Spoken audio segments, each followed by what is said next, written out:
কুমিল্লার মেঘনায় পূর্ব শত্রুতার জেরে মিথ্যা ও হয়রানিমূলক মামলার অভিযোগ ওঠে। এদিকে মামলার বিরুদ্ধে সাংবাদিকদের নিয়ে প্রতিবাদ জানান ভুক্তভোগীরা। সরেজমিনে গিয়ে জানা যায়, মামলায় উল্লেখিত সাক্ষীদের সাক্ষ্য অনুযায়ী এই মামলাটি মিথ্যা ও বানোয়াট। বিস্তারিত দেখুন ভিডিওতে।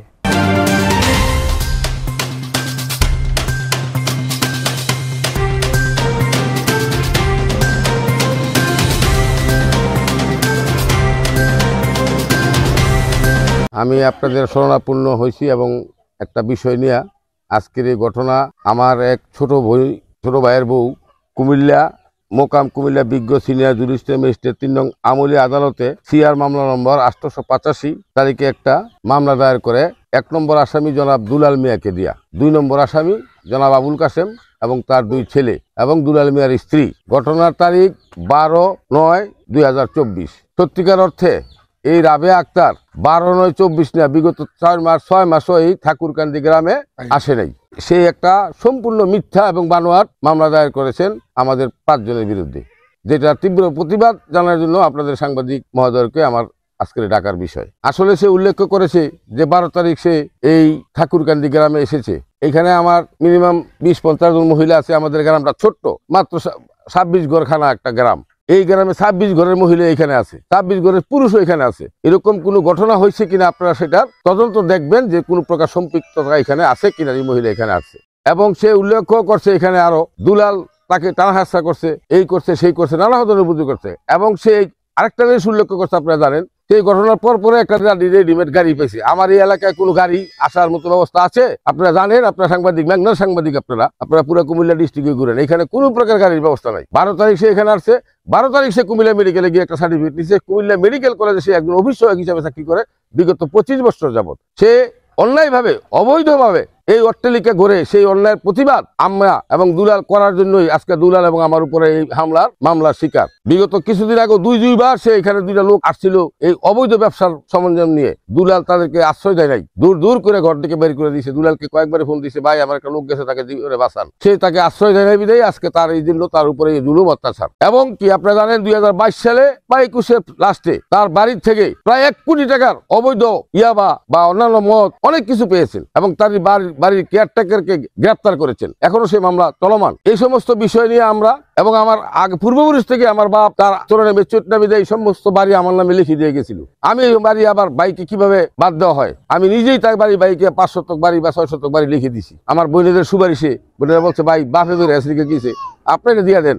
তার ছেলের নামে বাপেকে অত্যাধিক অমায়িক দুর্ব্যবহার করে, বাপের থেকে দুর্ব্যবহার করে ইটালি যাওয়ার পরে আমি বাপের নামে সম্পত্তি কইছে, বাপের নামে মেডিকেল কলেজ করবো। কালতুলি বাগানের সাথে একটা জায়গা, সেই মেডিকেল কলেজ করে দুর্নীতি করার জন্য এই মেডিকেল করে জায়গা আমার টাকাটা আমি তার ছেলেকে রেস্ট্রি করে দিছি এবং বাপের সমস্ত বুঝে সম্পত্তি আমি রেস্ট্রি করে দিছি। সমস্ত টাকাও আজ পর্যন্ত সে দেয় নাই। আমার ছেলেকে ইটালি নিবে বললা ১১ লক্ষ টাকা নিছে, আদৌ পর্যন্ত ছেলে তাছাড়া কোনো কিছু বলে না। টাকা চাইলেও সে তার বউ আক্রমণ করে। ওই পরিপ্রেক্ষিতে, বাংলার পরিপ্রেক্ষিতে ৪ তারিখ আমার এখানে ডিবি অফিস থেকে একটা পিয়ন কিংবা জানি না একটা নোটিশ আসছে। আমরা সেই নোটিশ ৫ তারিখ আমরা ওইখানে গেছি। যাওয়ার পরে খালি কোনো মতো ৫টা মিনিট আমরা অপেক্ষা করতে পারি নাই। সে আর ৫ জন সন্ত্রাসী ভাড়া করে আমাদেরকে পাঠাইছে, আমাদেরকে এক্ষেত্রে মেরে ফেলবো। আমরা কোনো মতো সত্যিকারী নিয়ে জীবনে রক্ষা করে ফেরত হয়েছি। আমি এটার প্রতিবাদ এবং তীব্র নিন্দা জানাই এবং সম্পূর্ণ ঘটনা মিথ্যা এবং বানোয়াট। আমার বড় ভাইকে নবী হোসেন বা ওনার ওয়াইফ রে আমি একে কর্মে মনে করেন যে ৩ থেকে ৪ বার আমি বলছি যে ভাই আমার ঘরটা অনেক ক্ষতিগ্রস্ত হইতেছে। আমি গরিব মানুষ, আমি অসহায় মানুষ ভাই, আমি দিন মজুরি আইনা খাই। আমার ঘরটার মধ্যে কয়টা থালা আছে ভাই, চালের উপরে থালাগুলো ভাই কেটে দেওয়া হোক। আমার গড্ডা মেয়েদের ভাই আমার একটা উপকার হইব, গড্ডা থালারি কেটে দিলে। আর নাহলে ভাই আমার গড্ডা একদম ক্ষতিগ্রস্ত হয়ে যেতেছে। আমি যে গড্ডার যে কোনো কিছু করবো ওই তৌফিক আমার নাই। তার বস্তে এরকম আমার হুমকি দিছে, ওই বেটা ঘর আমার বাপের গেলে সম্পত্তি জায়গার মধ্যে, আমার জায়গার মধ্যে ঘর, তুই আমার গাছ কাটবি কি আর আমি গাছ কাটবো কেন? তার বস্তে আমার ওয়াইফে বলছে, আমি জব দিতে চাইছিলাম, আমার ওয়াইফে বলছে যে দেখেন আপনার বাপের দ্বারা আমি কালি নিয়ে মনে করেন যে বলছে যে এটা আমার বাপের বাড়িতে আমার জায়গার মধ্যে তোরা থাকো। আমার ওয়াইফে বলছে হ্যাঁ ঠিক আছে ভাই, আপনার বাপদের জায়গাতে আমরা থাকি, তবে আমার ঘরটা তো ক্ষতি হইতেছে, আপনি আল্লাহ দয়া করিয়া আপনার ভাই গাছটা কাটতে দেন। আল্লাহ আপনার অনেক ধন সম্পদ দিছে, কিন্তু ওনায় তো কথা শুনে নাই, কইছে না আমার গাছ কাটা আমি দিব না। তো আমি বারে বারে আবার হজ করে আওয়ার সময় আমি বলছি যে ভাই গাছটা একটু কাটিয়ে দিস দয়া করিয়া, আল্লাহর পাক জায়গা পাঠাইছো, মনটারে ভাই একটু নরম করে গাছটা কাটিয়ে দিস, তবে গাছটা ঠালা আর কি, গাছের ঠালা। তারপর তো মনে করেন যে এরকম। এরপরে সে আমার এই গাছ কাটার কথা কনে আমার হুমকি দিছে যে দেখ তুই যদি বেশি মার্কেটিং করস তোর মাদকের মামলা দিয়ে তোরে আমি জেলের ভাত খাওয়াই দিব, কিন্তু তুই অন্য ইয়ে যাবি, আর কাস্টমারের লগে তুই চলাফেরা করবি না বা কোনো কিছু করতে পারবি না তুই, ঠিক আছে? আর যদি চলস তাহলে তোরে এই বাড়ি থেকে তোর 1.5 টাকা দিয়ে করে দিব আমি, তুই কিভাবে আমার মধ্যে বসত করে রাখা আমি এটা দেখবো। হ্যাঁ পরে আমি নিজে পরে মনে করেন যে উঠে চালের উপরের থেকে পরে 4-5টা ডাল আমি কাইটা দিছি। এরপরে মনে করেন যে কিছুদিন পর এরপরে সে ওর ওয়াইফে আমারে ফোন দিয়ে বলছে যে দেখ আমি একজন লোক পাঠাইছিলাম, সেই লোকটা তুই রিসিভ করলি না। ওই লোকটা কি মাদক পাচার করে, সে মেডিকেলের মাল আনতে লইছিল। তখন মনে করেন যে দাওয়া খাইছে পুলিশের। পরে লাস্টে আমার ফোন করে বলে যে তুই ওই লোকটা রিসিভ কর। পরে আমি কইছি না আমি রিসিভ করতে পারবো না, আমার দ্বারা সম্ভব না।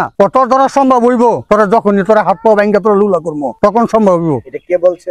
এটা বলছে রাবিয়া বেগম, আমার ছোট ভাই বড় ভাইয়ের বউ, নবী হোসেনের বউ। তারপর আমি বলছি যে আমার জীবন যেতে রাজি আছে, আমি ভিক্ষা করে খেতে রাজি আছি, এই কাজে আমি লিপ্ত হইতে পারবো না। এর লাগে 50 থেকে 60 বছর বয়স হয়েছে, আজ পর্যন্ত আমার কোনো ম্যাগনাতে আল্লাহ রহমত বললা বলছি কোনো স্পট নাই আমাদের। আমরা এই কাজের মধ্যে কেন যাবো? এখন এই মামলাটা আপনার মতে কি সত্য না মিথ্যা? এটি সম্পূর্ণ সবকিছু আপনার বানোয়ার। ওই যে ওর মনে করেন যে অপকর্ম, ওই অপকর্ম ওগুলা মনে করেন যে সাবধান করি নাই, ওগুলার পিছনে আমি যাই নাই, কেন গেলাম না সেটার জন্য এই আজকে মনে করেন যে এই পরিস্থিতি দাঁড়াইছে আমাদের। আমরা এখন মনে করেন যে সুশীল সমাজে আমরা গরিব মানুষ, আমরা সূক্ষ্ম বিচার চাই, সুস্থ তদন্তের সাথে আমরা মনে করেন যে সূক্ষ্ম বিচার চাই। আপনাদের কাছে সাংবাদিক ভাইদের কাছে আমাদের এই একটা বিনোদ অভিযান বার হইলো। এই যে একটা মামলা হয়েছে, মামলার ঠিক যে তারিখ দেওয়া হয়েছে ওই ঘটনা, ওই তারিখ অনুযায়ী এই ঘটনাটা কতটুকু সত্য কি মিথ্যা একটু বলবেন? সম্পূর্ণ মিথ্যা, অর্থাৎ মামলাটাই মিথ্যা, সম্পূর্ণটাই মিথ্যা। মামলা এই ধরনের কোনো ঘটনা না, এখানে কোনো ঘটনাই হয় নাই, ঘটে নাই। না। আপনি তো এলাকায় থাকেন না?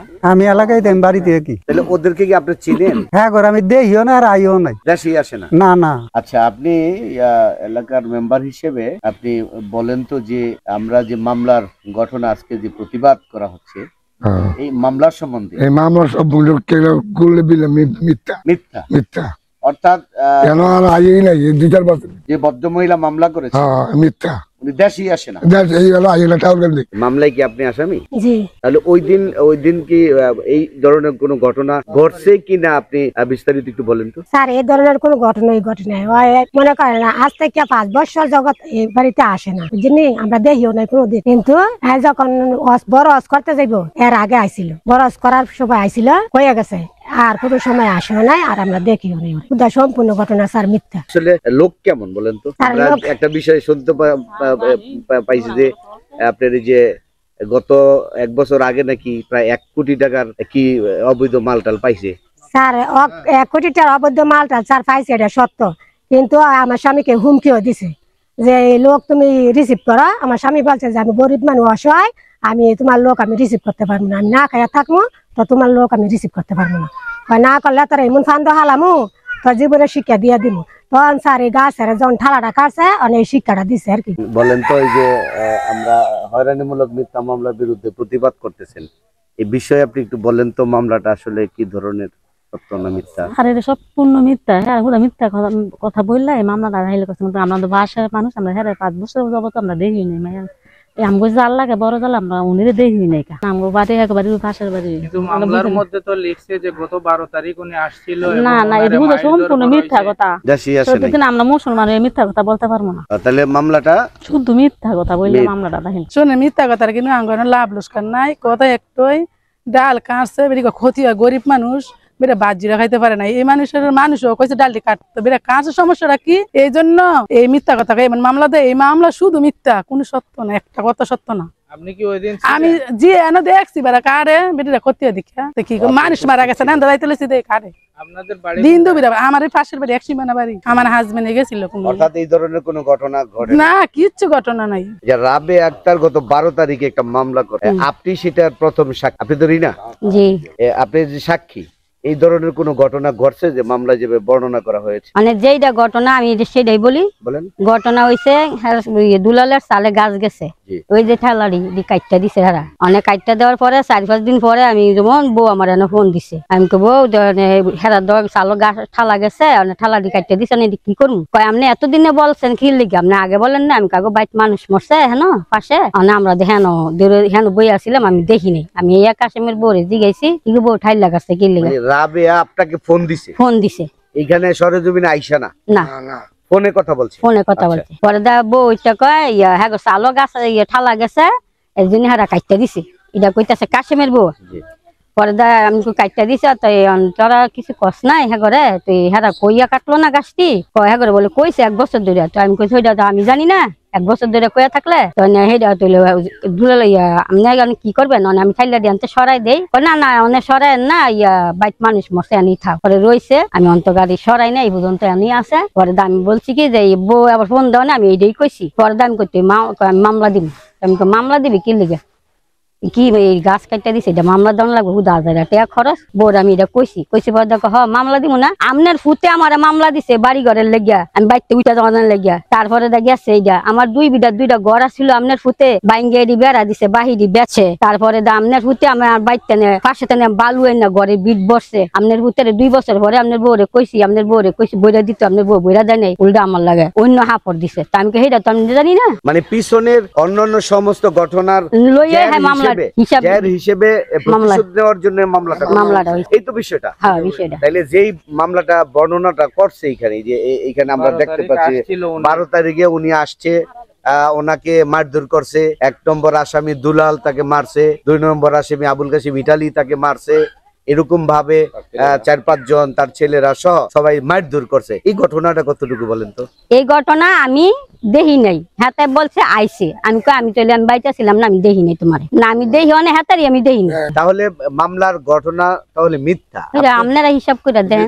গত 12 তারিখ একটা মামলা হয়েছে, এই মামলায় তুমি সাক্ষী, 2 নম্বর সাক্ষী। জি এই যে মামলাটা উল্লেখ করা হয়েছে, এই মামলা সম্বন্ধে তুমি কি জানো বলো তো? মামলার সম্বন্ধে আমার ভাইয়ের গাছ কেটে ফেলছে, মোহাম্মদ দুলাল মিয়া গাছ কেটে ফেলছে।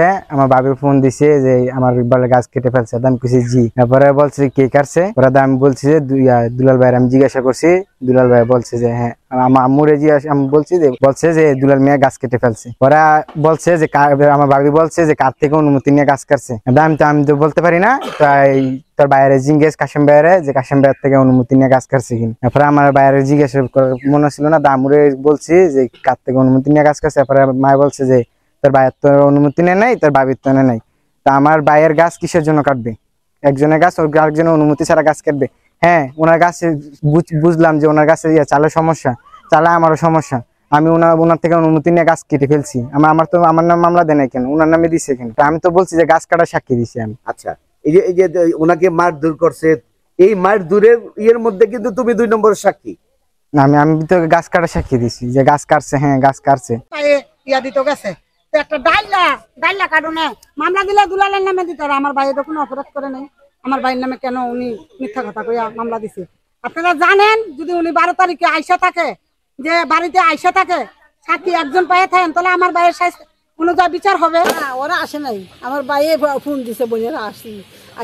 এই ধরনের ঘটনা শুনছি, এটি সব মিথ্যা মামলা না? মিথ্যা মামলা করার আগে ওদের এখানে আসছে খাওয়া দাওয়া করছে, কিন্তু ওদেরকে দাওয়াত দিছে, মানে বড় ভাই দাওয়াত দিছে, কিন্তু ওরা যায় নাই দেখে ওদের মনে একটু কষ্ট। তার মধ্যে দুলাল ভাই হেরা গাছটা কাটছে, হ্যাঁ করে নাকি আগে বলছে, কিন্তু হেরা না করছে গাছটা কাটতে। অনেক কাজটা হ্যাঁ উদ্দেশ্য হলো যে এই তো গাছের ঠালা আর কি, এটা হেরা মনে করতেছে যে এটা ভাইয়ে হ্যাগোকে অনুমতি দিছে বা শিখাই দিছে, এটা হলো হ্যাগো মনের সন্দেহ। কিন্তু আমরা বলতেছি যে না, ওরা দেয় না। এই জন্য তারপর আমি বলছি যে যদি তোমার এত ইয়ে হয় তুই দুলাল ভাইয়ের একা দাও। যদি দুলাল ভাই তো সাক্ষী দিব যখন বিপদে পড়বো যে কাশেম ভাই আমার অর্ডার করছে বা কাশেম ভাই বাড়ি শিখাই দিছে এরকম একটা, তখন আমরা ভাইয়ের ধরবো যে কেন ভাই আঙ্গো কাছে বললো না সত্য কথাটা। তাই না ওখানে এরা দিছে অনেক, কিন্তু ওরা তো আসে না। আর যারা দেশে আসে, দেশমুখী হয়, সম্পূর্ণ সবকিছু আমি আনি, আগায় আনি, নেই দেই, দেশের ফল ফ্রুট যা কিছু সবকিছু কেরি করে আমি নিয়ে দিয়ে আসি, করি। মনে করেন এগুলা সব মিথ্যা, মানে যেসব কথা আমার ভাইয়ের বউ উল্লেখ করছেন, আমি কার কথা বলবো? এটাও ভাই, এটাও ভাই। মামলাটা মানে যা মানে উল্লেখ করছে এখানে ঠাইলা কাটা ছাড়া সব মিথ্যা।